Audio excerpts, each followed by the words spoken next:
Seja bem-vindo a mais uma classe de escola sabatina. E antes que você se pergunte o que o Joel está fazendo aí no lugar do Jefferson, nós recebemos um desafio. Ele está passando por um procedimento cirúrgico, me pediu para estar aqui e nós aceitamos esse desafio, essa empreitada, para a honra e glória de Deus, porque a nossa classe não pode parar.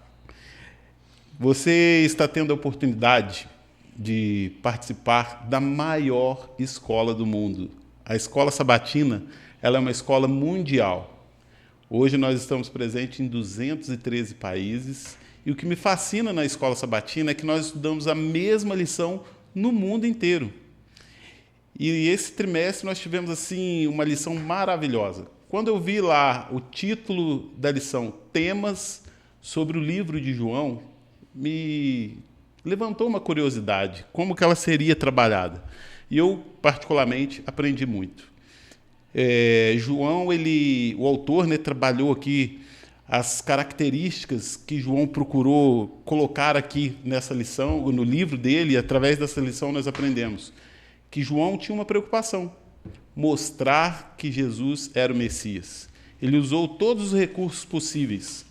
Ele usou os milagres de Jesus para mostrar que Jesus era o Messias. Ele usou as Escrituras para provar que Jesus era o Messias. Ele usou testemunhas para dar força à ideia que ele trouxe de que Jesus era o Messias. Mas eu aprendi algo em particular, que João procurava também esclarecer a obra do Messias. Alguns aguardavam Jesus, político, militar, e João ele mostra que Jesus tinha uma obra espiritual para salvar o ser humano. Então, eu aprendi demais, eu acho que você aprendeu demais também, e nós estamos aqui chegando no final do trimestre, na 13ª lição, e o autor trabalhou algo aqui que também sempre foi uma curiosidade para mim.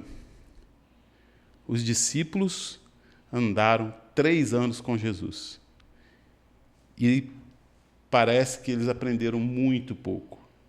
Quando Jesus morreu, eles se dispersaram, as esperanças se dissiparam, e o autor trouxe para nós o porquê que isso aconteceu. Eles não acreditaram em sua palavra. E esse será o tema da lição, a tônica dessa semana, trabalhar sobre a importância da palavra de Deus na nossa vida. E eu não tenho condições de trazer esse assunto aqui de uma forma plena. Nós convocamos, então, uma dupla. Você já conhece, essa dupla estava aqui na semana passada, e eu tenho agora o privilégio de estar aqui com 2 pastores. Pastor Valdoni ou Valdoni? Valdoni. Pastor Valdoni Fiuza, é o pastor do nosso distrito, aqui o distrito da Igreja Central de Varginha. Pastor Lucas Coelho, que agora é pastor em Varginha também, no distrito de Sion. E eu gostaria de saber como é que vocês estão, como é que foi a semana de vocês, como está a família. Eu estou bem, graças a Deus. A família, cada dia que passa, mais ansiosa para as férias, viu?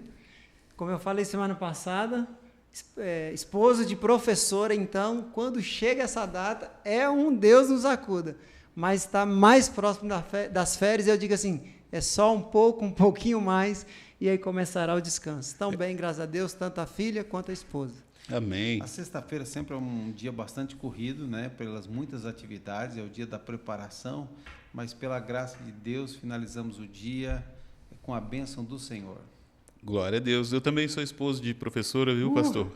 Sei bem como é esse final de ano.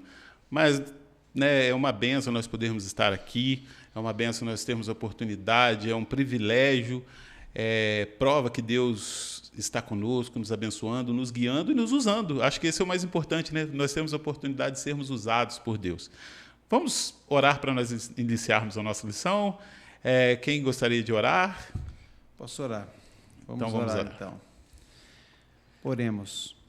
Ó Deus maravilhoso, tão bom estarmos na sua presença. Amém, Senhor. Ao elevar os nossos pensamentos ao Senhor, nós percebemos que O Senhor é um Deus de amor, de bondade, de misericórdia. Amém. E nós precisamos estar sempre atentos para ouvir a Tua voz. Derrama a bênção sobre nós, especial. Derrama o Espírito Santo de forma plena ao estudarmos a Sua palavra. Lhe pedimos em nome de Jesus. Amém. Amém. Amém. Bom, quando eu me deparei com esse título aqui, ó, Epílogo, conhecendo Jesus e Sua palavra. E aí eu, como um bom curioso, procurei saber um pouco a respeito do epílogo. O que é um epílogo? Epílogo é a história depois do fim, vamos dizer assim.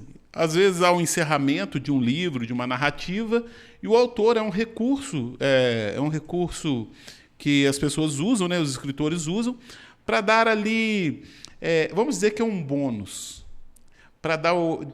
Parece que o livro foi tão bom que quando ele terminou, ainda deixou aquele gostinho de quero mais, aquela curiosidade. Então o autor ele resolve dar ali, né, algumas informações, uma outra história, ou dar mais detalhes sobre aquilo que havia sido contado. Eu confesso para vocês que uma vez eu fui fazer um sermão sobre Pedro, e analisando o livro de João, o meu cunhado falou assim: João, se você observar o livro de João, ele encerra no capítulo 20. E no capítulo 21, parece que ele escreve de novo. Se encerrasse no capítulo 20, se nós observarmos as últimas palavras do capítulo 20, o livro se encerra ali, quando diz: na verdade, Jesus fez diante dos seus discípulos muitos outros sinais que não estão escritos neste livro. Estes, porém, foram registrados para que creiais que Jesus é o Cristo, o Filho de Deus, e para que, crendo, tenhais vida em seu nome. E o livro encerra. Porém, vem o capítulo 21. E, realmente, o capítulo 21 assim, traz uma história fantástica, que nós aprendemos com ela até os dias de hoje. Na segunda-feira, aí, nós temos, então, esse epílogo, o encontro na Galileia. E eu sei que vocês, como pastores, já fizeram muitos sermões a respeito desse tema, ali discorrendo sobre esse capítulo.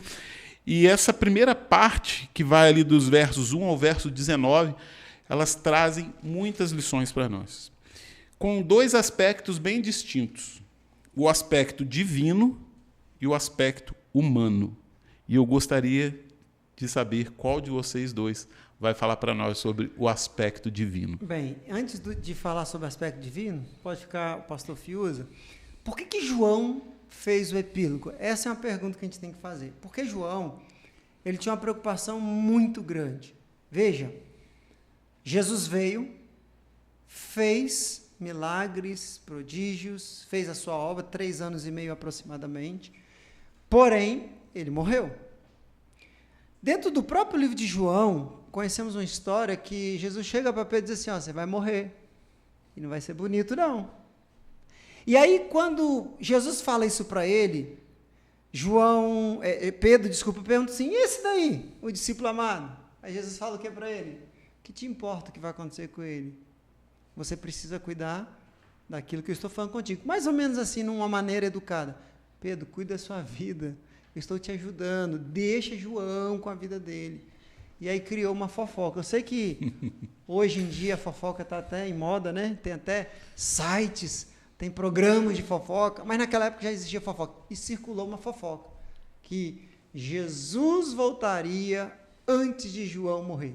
Uma fake news junto com a fofoca, news, né? Exatamente. Se naquela época talvez tivesse alguns órgãos, iriam pegar os cristãos ali por fake news. Aí o que acontece? João está ficando idoso. Eu quero que você entenda que o livro de João foi o último a ser escrito da Bíblia. Carta de João, primeira carta, segunda carta, terceira carta. Aí então veio o Apocalipse, quando ele estava preso na ilha de Patmos. E por último ele escreveu o Evangelho de João. Por que ele escreveu o Evangelho de João? Porque ele estava ficando idoso. Aliás, entre os 80 e 85 anos. E a igreja começou a ficar aflita. Se nós achamos que a igreja ficou aflita com a morte de Jesus, imagina com a de João. Aí você vai falar, por quê? Porque eles acharam que o Mestre iria vir, porque João estava morrendo, e a fofoca circulou. O Evangelho de João é para dizer assim, ó, Jesus tem poder. A presença de Jesus é importante, só que mais importante do que a presença de Jesus é a palavra de Jesus. Tanto que os milagres no livro de João nenhum foi com toque físico. Todos foi com a palavra. Pela Não, palavra. pastor, tem um milagre que Jesus cuspiu, colocou, fez um lodo, colocou nos olhos. É verdade, mas quando que o milagre aconteceu? Quando ele ouviu a ordem e foi lavar no tanque de Siloé. Então João está preocupado que os seus ouvintes, que os seus leitores entendam que o poder da palavra. Então ele fez um prólogo, ele escreveu o livro e fez questão de ter um epílogo, porque era mais ou menos assim, vocês entenderam o que eu quis dizer? Eu vou morrer, mas não importa se eu vou morrer, não importa se Jesus morreu, o que importa é que a palavra dele tem poder. Então o motivo é para dizer assim, o que importa é o poder da palavra. E para você que está ouvindo a gente, deixa eu dizer uma coisa para você, o poder da palavra de Jesus daquela época continua sendo o mesmo hoje. A gente não ouve Jesus audivelmente como aqueles discípulos ouviram, mas nós temos o conteúdo suficiente para a nossa salvação. Por isso que foi necessário fazer um epílogo. Desculpa eu ter voltado um pouquinho, mas é porque Sem problema. Quando eu entendi isso aqui, aí faz diferença. Faz mais sentido. Faz sentido e os outros não fazem como João. Termina, mas João ainda fala assim, olha, vocês entenderam? Em nome de Jesus, que vocês entenderam o poder da palavra de Jesus. Eu vejo aqui, Joel, Jesus caminhando uma segunda milha. Talvez não seria necessário nada disso se os discípulos tivessem entendido o que eles precisavam ter entendido. Mas, infelizmente, chegaram na cruz sem entender sobre o reino de Cristo Jesus. Jesus falava, eu vou morrer, mas vou ressuscitar o terceiro dia. E eles não entendiam, tinham dificuldades para isso. Então, por esse motivo que Jesus ele precisou voltar, teve esse encontro aqui na Galileia e passar mais 40 dias com eles depois desse momento para deixar evidências claras de que verdadeiramente ele era o Filho de Deus, ele havia ressuscitado, voltaria para com o Pai, mas não deixaria o órfão. Agora ele aparece fazendo milagres. O que é milagre? Milagre é a manifestação do quê? Do poder e da glória de Deus. Ele aparece revelando o Deus divino para eles. E aí está Pedro lá, né, que leva a turma, parece que estava com saudade daquela profissão antiga, embora a Bíblia não deixe nenhuma evidência de que Pedro voltou à prática profissional, não há evidência sobre isso, mas ele parece que estava com saudade. E aí ele convida a turma para poder pescar. Falou, não, vou pescar, Jesus morreu mesmo, o negócio está tudo difícil aqui para nós e tal, estava meio chateado, então vamos pescar. Aí vamos pescar lá, e a turma acompanha, vamos juntos. Mas o que acontece? Eles passaram a noite inteira e não pegaram nada, não foi isso que aconteceu? Quando de repente um estranho, essa referência é feita, um estranho aparece. Por que o estranho? Por que eles não conheceram Jesus? Entende? Jesus estava proporcionando exatamente isso para as revelações que ele queria fazer. E aí ele chega e diz assim, ei, joga a rede do outro lado. E aí a manifestação do poder e da glória de Deus. Passaram a noite inteira, não pegaram nada, agora o dia tinha amanhecido, não era horário, na beira da praia, não era o lugar certo, e Deus se manifesta de forma gloriosa. E ali, então, eles pegaram muitos peixes. E me chamou a atenção, desculpa, o Pedro, né, quando João disse para Pedro assim, é o mestre que está aí, o que ele faz? Aí ele afoito do jeito que é, se joga na água, sai correndo e já vai. Né? Eu achei interessante, porque em algum outro momento, Pedro ia querer ir andando sobre as águas. Dessa vez ele entendeu. Esse episódio ele não soa assim como um episódio de restauração, porque se nós imaginarmos, Pedro carregava naquele momento um peso muito grande na vida dele, uma culpa que ele estava assim, tentando seguir em frente com aquele peso que era o quê? Ter negado a Jesus 3 vezes. Acredito que até a moral de Pedro diante dos discípulos ali, ela havia, né, ido por água abaixo. E Jesus, assim, a história é muito parecida com o primeiro, com o chamado de Pedro, né? Muito parecido. Parece que Jesus quer restaurar na mente de Pedro quem ele realmente era. Esse aspecto de Deus buscar o pecador, de restaurar o pecador, de dar a segunda, a terceira, a quarta chance, ele chama muita atenção. E, por outro lado, Pedro agora ele é uma pessoa diferente. Aquela conversa, quando Jesus faz as 3 perguntas, Pedro, tu me amas? Também Jesus está buscando restaurar o que na mente de Pedro? Como é que agora a gente enxerga a figura de Pedro? Que lição que a gente pode aprender com Pedro nesse momento? Jesus é didático, né? Então, já que ele negou 3 vezes, agora ele perguntou 3 vezes. Mas nas 2 vezes que ele pergunta, ele, né, ainda... Agora, na 3ª vez que ele faz a pergunta, Pedro já ficou meio chateado, né? E aí, então, ele toma uma decisão que todos nós precisamos tomar, de humildade. Tu sabes de todas as coisas. Aí o foco deixa de ser em Pedro e passa a estar em Jesus. Para mim, essa é uma das maiores lições que nós podemos aprender aqui, né? O foco não pode estar em nós, o foco tem que estar em Jesus. Tu sabes de todas as coisas. Aí ele desarmou. E ali foi que Deus realizou uma grande obra. Interessante que na lição anterior a gente falou que Maria foi restaurada quando ouviu o seu nome. Na verdade, não foi o nome dela, foi o timbre de voz de Jesus, o jeito de Jesus.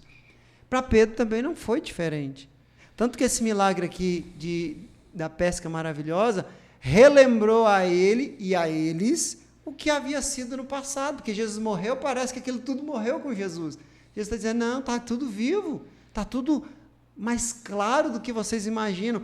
E Pedro nega 3 vezes, Jesus agora pergunta, e aqui indo para o grego, são 3 palavras diferentes. O amor, ele é uma palavra muito, no português, mal utilizado.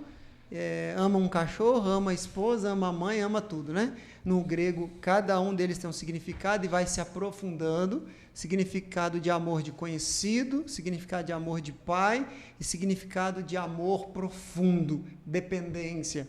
É nessa hora que Pedro diz, tu sabes. E realmente sai o foco de Pedro e vai para Jesus. Jesus, tu sabes de tudo. O Senhor sabe que eu te amo. Eu sou falho, mas eu te amo. E agora Jesus está querendo restaurar o ministério de Pedro e dos discípulos. Interessante que Jesus vai na característica de cada um. Até ali no próprio livro de Lucas e Atos, aliás, no de Lucas mesmo fala a respeito dos discípulos a caminho de Emaús. Jesus foi com eles e falou na linguagem deles. Tanto o que é que fez a diferença para aqueles 2 discípulos? Quando Jesus pega o pão, levanta para o céu e dá graças a Deus. Então, em cada um dos discípulos, Jesus deixou uma marca. E Jesus vai na individualidade deles para salvá-los. E aqui a gente precisa aprender também, Jesus vai salvar-nos na individualidade. Concordo que ele vai vir buscar a igreja, um coletivo. Só que eu faço parte dessa igreja, mas Jesus vai me salvar particularmente. A minha dificuldade não é a sua dificuldade não é a sua dificuldade não é a minha, as suas lutas não são a minha, e Jesus vem nas nossas lutas e dificuldades nos salvar. Se fosse para nós, talvez nenhum desses fatos faria sentido, mas para eles fizeram, cada um no seu contexto. E Jesus querendo nos salvar, ele também vai vir, vai conversar, vai chamar nosso ponto, só que a pergunta é, nós estaremos abertos para Jesus, como Maria esteve quando ouviu Maria, como aqueles 2 discípulos a caminho de Emaús entenderam no partir do pão, como Pedro entendeu? Será que quando Jesus vem atrás de nós, nós vamos entender o chamado de Jesus? Tomara a Deus que sim. O senhor já citou, né, aquele momento que Pedro se preocupa com João, né? Mas e esse? O que vai ser dele? E a lição trouxe algo interessante para nós, que é a questão de que nós, na caminhada cristã, nós não podemos deixar, e isso é quase que inevitável, mas nós precisamos evitar e lutar contra a tendência de desviar o foco, desviar os olhos de Jesus. Porque quando Pedro pergunta sobre João, Jesus fala assim, Pedro, esquece, você tem uma missão, eu estou aqui restaurando você, estou te preparando para algo maior. Então, são situações que às vezes desviam o nosso foco, mas nós precisamos estar centrados. A lição de terça-feira ela fala sobre luz e trevas, e ela diz que nós estamos vivendo num mundo em trevas. Ela apresenta Jesus como a luz, né? A luz do mundo, a introdução do próprio livro de João, que diz que a luz veio habitar entre os homens, né? Jesus dizendo, eu sou a luz do mundo, né? Nós precisamos trabalhar enquanto é dia, porque vai haver um momento em que a luz não estará com vocês, ele se colocando como essa figura de luz, e a lição traz para nós, então, um mundo em trevas. Como nós podemos nos libertar das trevas, lógico, as trevas espirituais. Qual é a ferramenta, qual é a escolha, qual é a atitude mais correta para a gente lidar, pastores, com esse mundo que a gente vive hoje, um mundo em trevas espirituais, com tantas filosofias, com tantas opções, com tantos atrativos, que eles trazem uma pressão muito grande sobre o cristão. Como que a gente lidar com isso? Veja, os judeus eles erraram por não entender isso. Os judeus tinham a luz. E no zelo de cuidar dessa luz, criaram regras que tornaram as leis e os mandamentos pesados. Ou seja, o zelo pela lei tornou pesado guardar. Olha outro detalhe. Eles se separavam ou até mantinham distância dos outros porque eram pecadores. E aí não conversavam com eles, não se relacionavam. Para pedir uma água, um copo de água, para um samaritano era difícil para o judeu. E entenda, não é maldade do judeu a respeito do samaritano, mas é um zelo. Só que esse zelo excessivo separou os que precisavam de Salvador do Salvador. Eu costumo dizer que o cristão hoje ele precisa tomar o cuidado dos judeus, mas também precisa tomar cuidado com o que está tendo de cristianismo hoje. Hoje você não sabe o que é ser cristão ou não ser. Eu lembro um dia que eu fui abastecer meu carro num posto de gasolina, e aí parei para abastecer o carro, e de repente tinha um grupo e uma camisa muito interessante, escrita assim, ó, I love you, Jesus. Eu amo Jesus. Um grupo grande, uma camisa preta, coração vermelho. Só que aquela camisa não condizia com as atitudes daquele povo. Estavam bebendo, estavam fumando, eu senti cheiro de droga, eu senti uma festa horripilantemente contrária aos princípios cristãos. Mas eu amo Jesus. Então você vê, um extremo é assim, é tão parecido com o mundo que você não sabe o que é o mundo, o que não é. O outro extremo é, eu sou tão santo e melhor que eu não vou me misturar com o mundo. A pergunta é, se eu não me misturar com o mundo, quem vai pregar para eles? E aí nós precisamos de um equilíbrio. Qual é o equilíbrio? Viver no mundo, estar com eles, ser luz para eles, mas não parecer com eles, não fazer o que eles fazem. Que desafio é estar com eles, mas não ser eles, não fazer o que eles fazem. A tal ponto que eles olham para a gente e falam assim, vem cá, você é diferente. Por que você é diferente? Aí entra o testemunho. Não sou diferente, mas quem está comigo me ensinou diferente. E aí a gente apresentar os princípios bíblicos. Então, num extremo, separar deles. E aí quem vai pregar? O outro extremo, ser tão misturado com eles que não tem diferenciação entre o mundo, os que praticam as coisas do mundo, e os cristãos. A gente precisa de um equilíbrio. Estar com e não ser como. Ser o sal da terra, né? Exatamente. É aí que a gente vai ser a luz e o sal. Uhum. Mas, entenda, a luz vai ser luz aonde? Nas trevas. Nas trevas. Verdade. E o sal vai ser sal aonde? Onde não tem há. sabor. Só que não pode se misturar, que senão a luz para de ser luz e o sal perde o seu significado.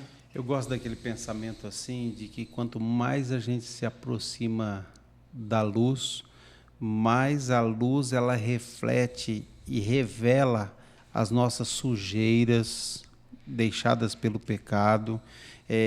Quando Pedro, ele verdadeiramente ele negou a ele mesmo e ele começou a ter um encontro com Jesus, olhando para Jesus e não para ele, então ele começou a ver as lutas pessoais dele e aí ele reconheceu a grandeza de Deus. Queridos, nós temos uma dificuldade muito grande de nos aproximarmos da luz porque o nosso egoísmo é muito grande. Muitas vezes nós trabalhamos para Deus, e isso é muito fácil, nós fazemos coisas para Deus, mas nós não verdadeiramente nós não queremos que o nome de Deus seja exaltado. Muitas vezes nós queremos ser exaltados. E isso aconteceu com Pedro. E quando ele verdadeiramente teve um encontro com Jesus, as coisas mudaram. Eu fico imaginando assim, uma escritora norte-americana, ela fala muito sobre aquele momento em que Pedro estava assim, na beira daquela fogueira, e ali ele negou Jesus 3 vezes, e eu fico imaginando quando o olhar dele se cruza com o olhar de Jesus. E ela diz assim, nenhuma condenação havia no olhar de Jesus. Ali ele teve o momento da sua conversão. O olhar se cruzando, Jesus não condenou ele. Jesus simplesmente o amou. E ali verdadeiramente ele parou de olhar para ele e começou a olhar para Jesus. E ali ele teve um encontro com a luz.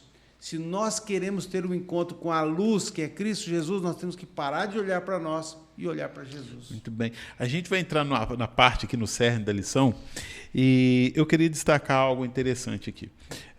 O pastor aqui colocou para nós essas situações de grupos, né, que às vezes estão se dizendo cristãos. Uhum. Todo cristão usa o quê? A Bíblia. Para dizer, né, que é um cristão, você tem que aceitar a Bíblia. E há muita incoerência, há muita divergência. Agora, João 8, aqui no capítulo 8, versículo 42 ou 44, Jesus coloca algo muito interessante, que eu vejo como o fator principal que causa tanta distorção na palavra de Deus, que causa tantas doutrinas diferentes, tantas igrejas novas surgindo, usando a Bíblia, mas assim, com caminhos muito diferentes uns dos outros.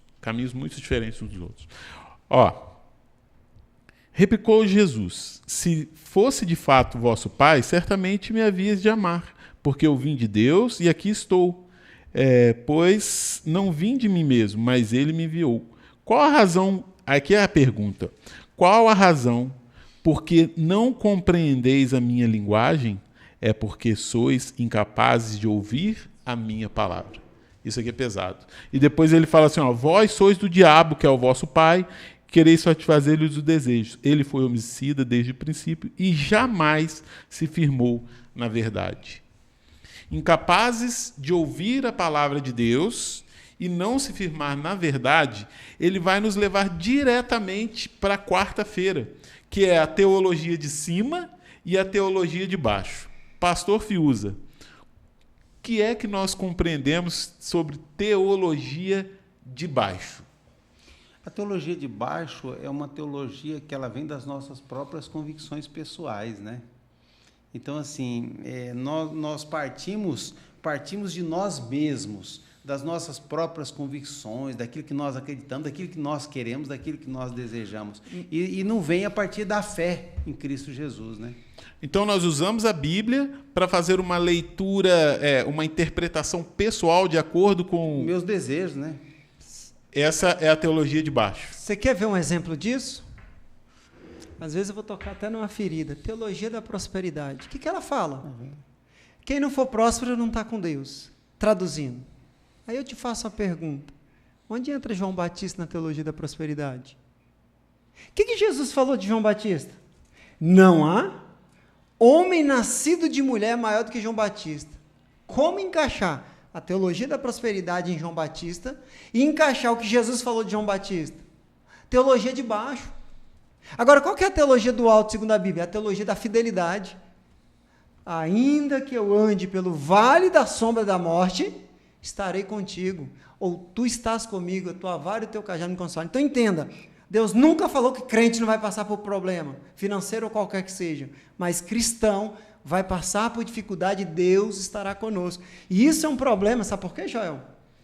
Porque as pessoas confundem o que Jesus veio quebrar com aquilo que eles querem quebrar, ainda fala que Jesus os apoia. Por exemplo, Mateus capítulo 5, versículo 38, diz assim, ouviste o que fora dito, olho por olho e dente por dente. Eu, porém, vos digo, não resistais aos perversos.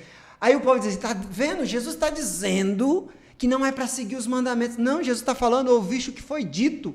O que foi dito é tradição. O que foi dito é teologia de baixo. E agora Jesus dá uma nova roupagem aos mandamentos, dizendo, para continuar guardando os mandamentos. Aí as pessoas pegam o que Jesus escreveu aqui, ouviste que foi dito, está dizendo, Jesus está condenando guardar os mandamentos, e aí dá um novo mandamento, amar a Deus, acima de todas as coisas, e ao próximo como a si mesmo. Não, Jesus está dizendo, ouviste o que foi dito, ou seja, eles estão errados. Vamos voltar para a Bíblia, é para guardar os 10 mandamentos, só que agora eu vou te explicar os 4 primeiros mandamentos, é amar a Deus acima de todas as coisas. Os 6 outros mandamentos é amar o próximo. Jesus não jogou a lei por terra, ele deu uma nova roupagem e disse, continue guardando, mas para de ouvir o que está sendo dito. E o povo hoje está, infelizmente, no que está sendo dito, que eu até costumo dizer, no maldito, ao invés de ouvir a Bíblia. Eu me incomodo com isso, porque eu dirijo uma classe bíblica e a gente sempre está lidando com pessoas diferentes, sim, com perguntas diferentes. Então a gente trata sobre esses assuntos. Eu acho que a igreja que eu digo cristã mundial, sim, no geral, ela erra quando ela passa da interpretação da teologia de baixo, ou seja, quando eu procuro interpretar a Bíblia, aqui a gente erra. Tem que deixar porque a Bíblia ela se interpreta. A pergunta surge da Bíblia, a pergunta surge de nós e a resposta surge da Bíblia através de versículos que comprovem essa resposta. Então, quando eu dou uma resposta e não consigo sustentar ela com textos bíblicos, agora eu quero falar aí para os que estão nos assistindo. A Bíblia não nos deixa dúvidas, mas nós precisamos ter um coração aberto à ação do Espírito Santo na nossa vida para ter uma compreensão da teologia do alto, que a gente vai estudar daqui a pouco.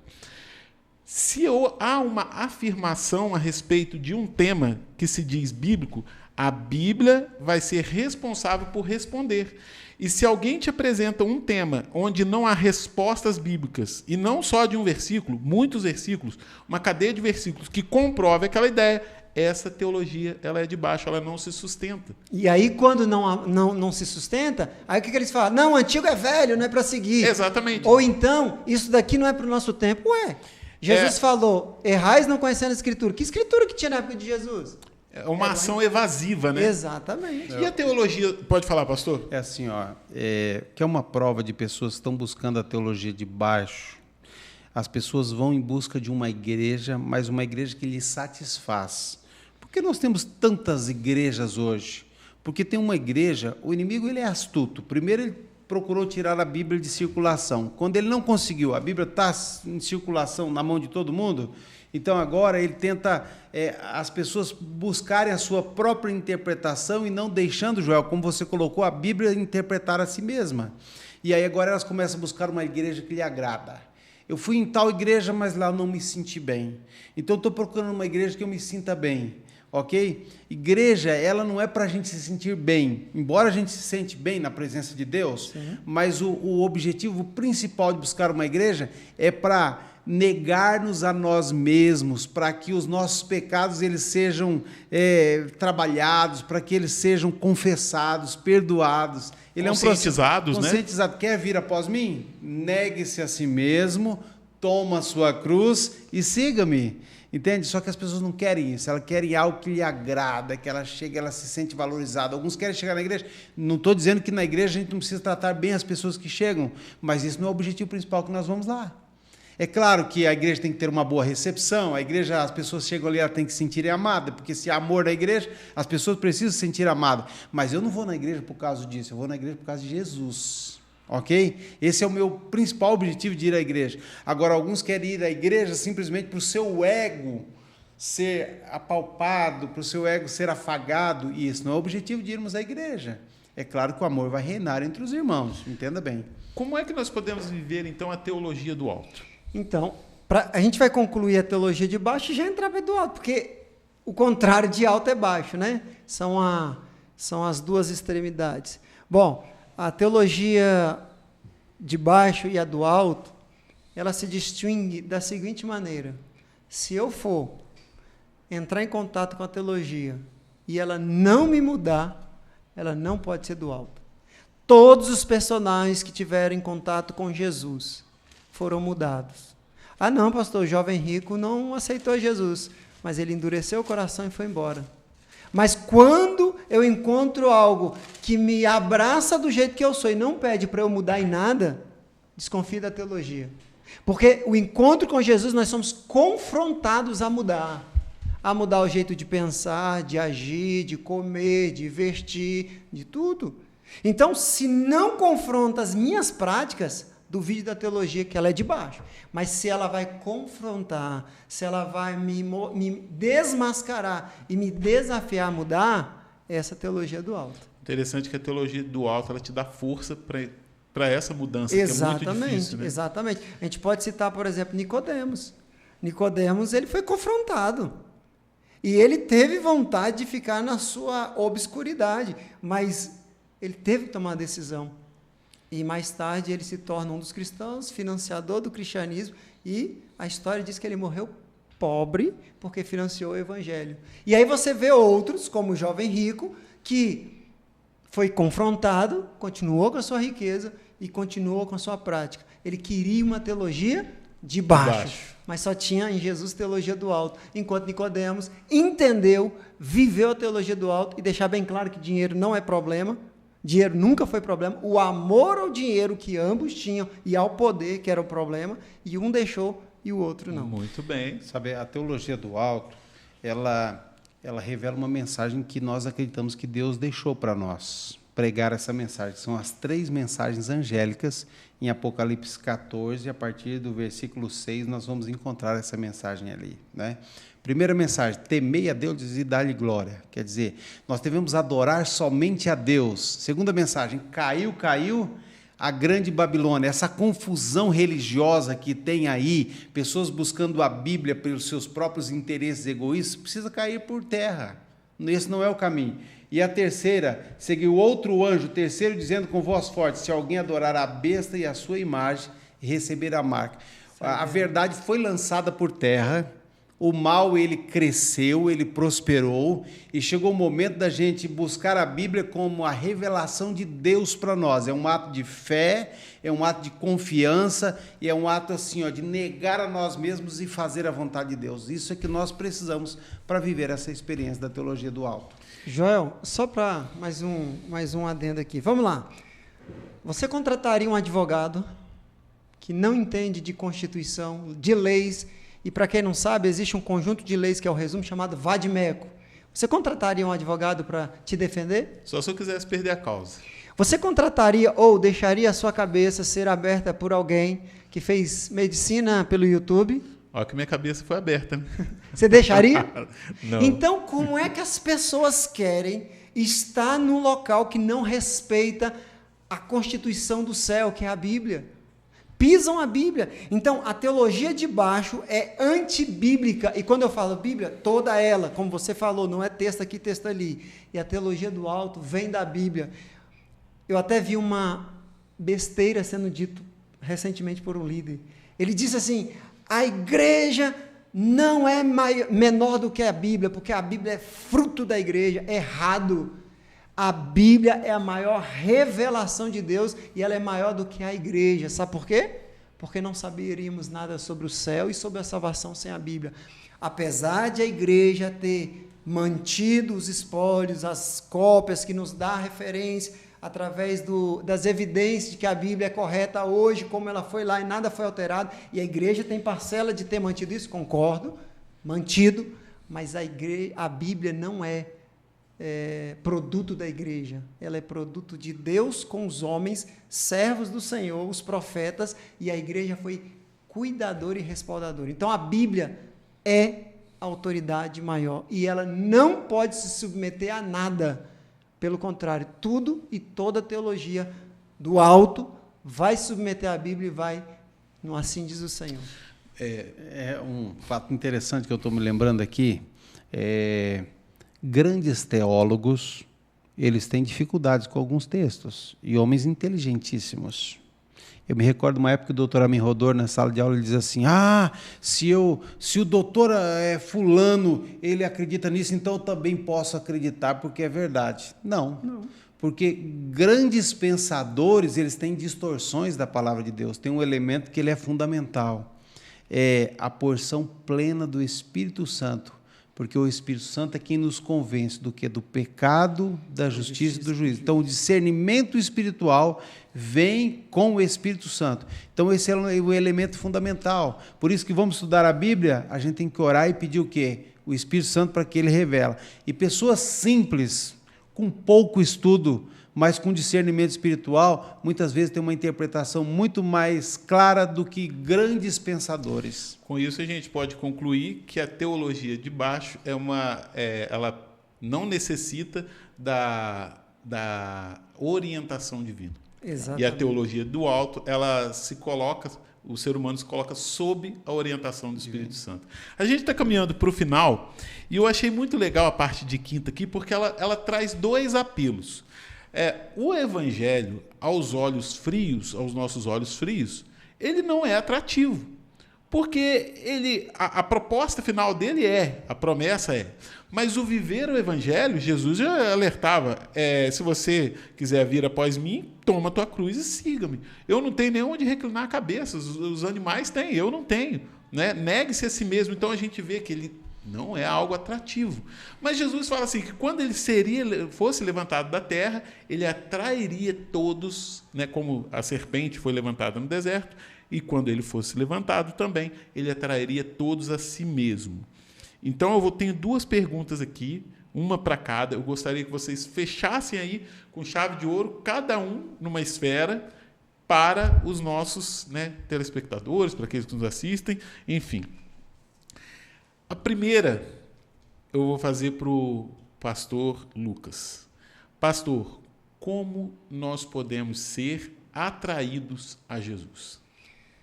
Bom, pastor Fiuza, na última pergunta, ou no último comentário, falou através do Espírito Santo.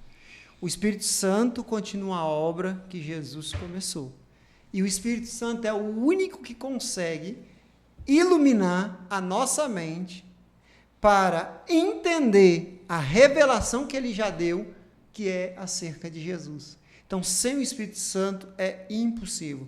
E eu falei lá atrás a respeito do motivo de João ter escrito, né, o epílogo, o final, porque ele queria deixar isso para a igreja da época e para nós hoje. Permaneçam em Jesus. Permaneçam nas palavras de Jesus que tem poder.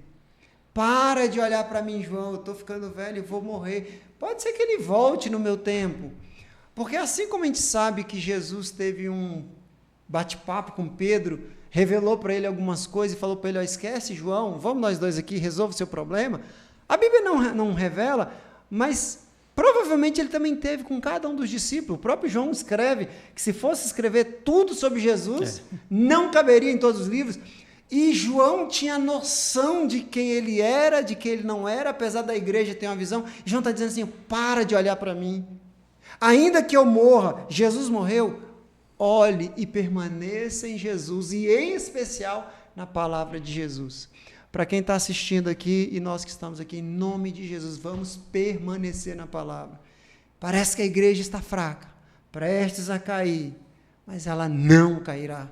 Parece que ser crente não é compensador cristão, parece que ser do mundo e das práticas do mundo é muito mais vantajoso, só parece. Permaneça com as palavras de Jesus. Então, só tem um jeito, através do Espírito Santo, que vai me iluminar para entender o que já foi revelado, e a revelação da Bíblia é clara, tudo sobre Jesus. Antigo Testamento, um Jesus que vai vir nos salvar. E o Novo Testamento, um Jesus que veio e que vai voltar para nos buscar. Amém.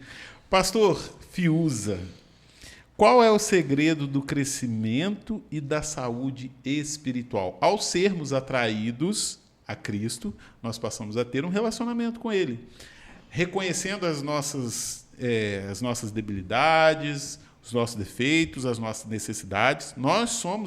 Esse é o motivo, né? Nós somos atraídos a Cristo porque é Ele que vai operar essa obra em nós. Agora, e o permanecer? E a saúde espiritual? E o crescimento espiritual? O segredo está em você entender que a misericórdia de Deus se renova a cada manhã. Não é porque a misericórdia de Deus é fraca e todo dia ela tem que se renovar, é porque nós somos fracos. Então, assim, todas as manhãs a gente tem que recomeçar como se fosse um novo dia, uma última oportunidade. Então, assim, a minha experiência espiritual de ontem não vai validar o dia de hoje. Hoje eu preciso de uma nova experiência espiritual com Jesus.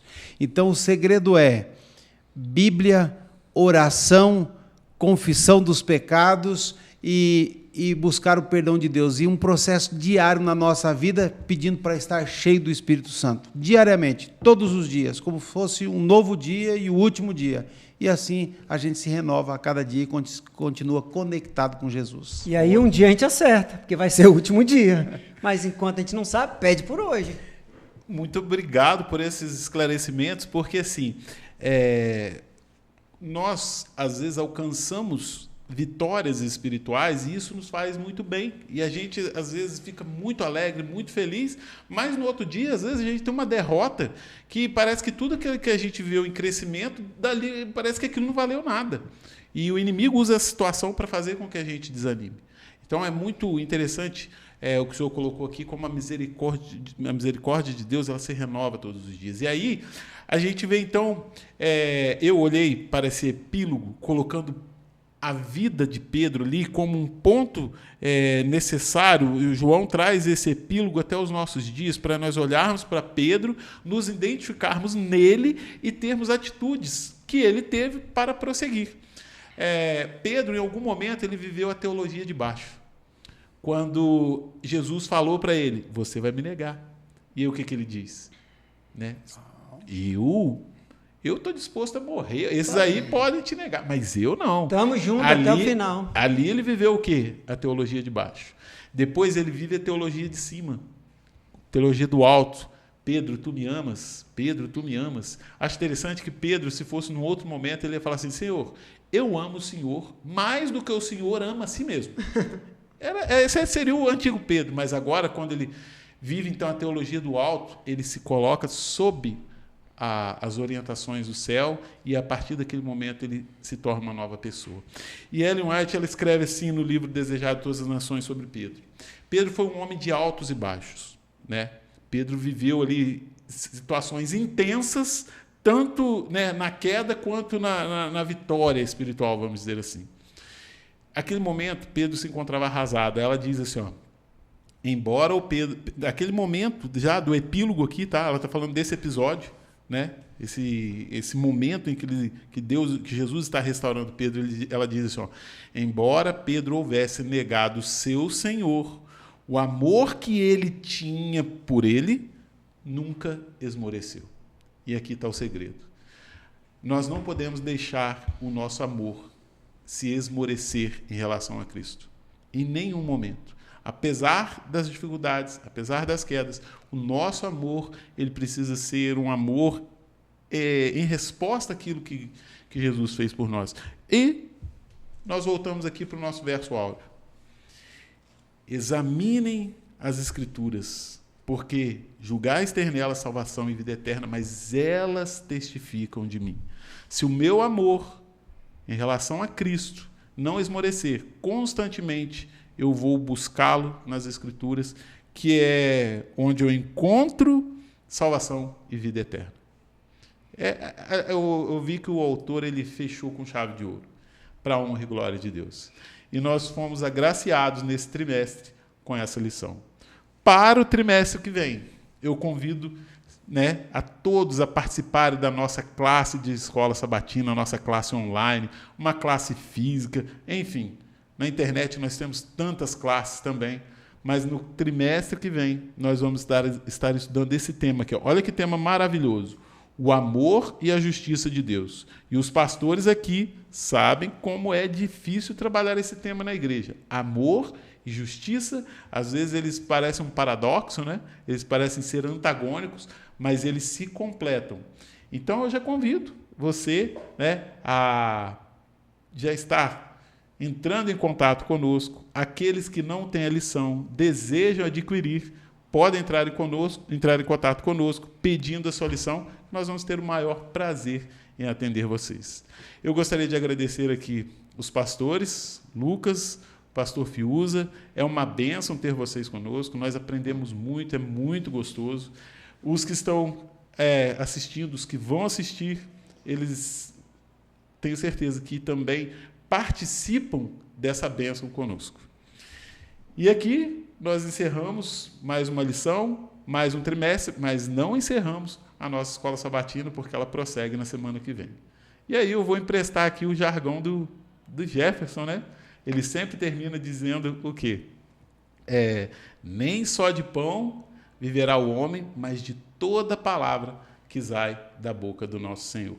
Amém. Nós vamos encerrar com uma oração e pedir a Deus que possa nos fortalecer espiritualmente para estarmos sempre em Cristo.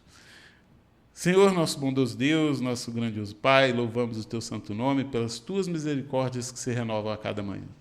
A história de Pedro está registrada na Bíblia, não é para nós lermos e simplesmente tomá-la como conhecimento, mas é para o nosso crescimento espiritual, para nós enxergarmos os defeitos e principalmente a tua misericórdia em restaurar, em buscar, em fortalecer o ser humano caído e em preparar cada um de nós para a tua missão, que é salvar pessoas.